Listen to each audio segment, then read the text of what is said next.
स्कोरा, जानती हो एक बार की बात है, विष्णु जी में और ब्रह्मा जी में, सुन रही हो, विष्णु जी में और ब्रह्मा जी में लड़ाई हो गई और दोनों ही कहने लगे कि वो बड़े हैं। विष्णु जी ने कहा कि वो बड़े हैं, ब्रह्मा जी ने कहा वो बड़े हैं।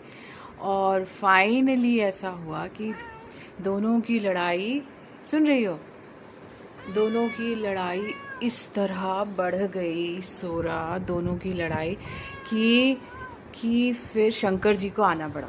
समझ रही हो, शंकर जी को आना, शंकर जी को देखकर सभी बहुत डर गए। अरे ऊपर शंकर जी नहीं है, मेरी कहानी सुनो। शंकर जी को देखकर सब बहुत डर गए, विष्णु भी डर गए, ब्रह्मा भी डर गए। और उसके बाद जानती हो क्या हुआ? अरे हेलमेट, तुम भी यहीं पर बैठे हो क्या? तो अब ध्यान से सुनो। हाँ, अब शंकर जी बहुत नाराज थे और वो एक अग्नि स्तंभ के रूप में आ करके बैठ गए।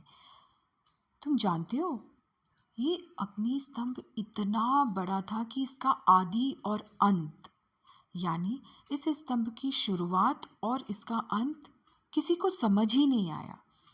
किसी को समझ ही नहीं आया, यहाँ तक कि ब्रह्मा और विष्णु को भी समझ नहीं आया कि ये अग्नि स्तंभ है क्या।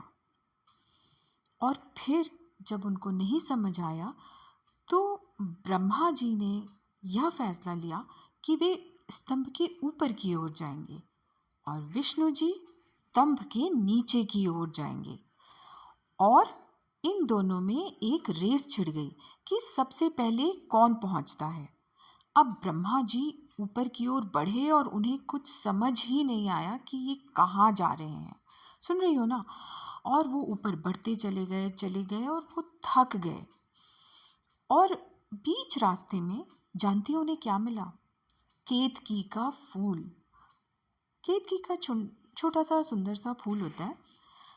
तो ब्रह्मा जी ने केतकी के फूल से कहा कि भाई तुम ऐसा करना कि विष्णु को यह बता देना और सभी देवताओं को बता देना कि मैंने जो है अग्नि स्तंभ का आदि वाला पार्ट, यानी शुरुआती हिस्सा देख लिया है। ये झूठ तुम बोल देना।